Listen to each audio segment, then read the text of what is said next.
સુરતના ડોસવાડા ડેમમાંથી પાણીની વધુ આવક થતા મીંઢોળા નદી તોફાની બની છે। બારડોલી નજીકથી પણ મીંઢોળા નદી પસાર થાય છે। નદીમાં પાણીની ભારે આવકને પગલે બારડોલીના રામજી મંદિરથી હાઈવેને જોડતો પુલ વાહન વ્યવહાર માટે બંધ કરાયો। કોઈ અનિચ્છનીય ઘટના ન બને તે માટે પ્રશાસને જરૂરી પગલાં લીધા। પુલ પર વાહનોની અવરજવર બંધ કરવા બેરિકેડ્સ મુકાયા।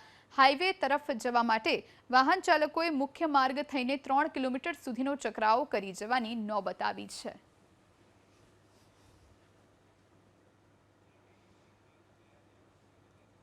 સુરતના ડોસવાડા ડેમમાંથી પાણીની વધુ આવક થતા મીંઢોળા નદી તોફાની બની છે।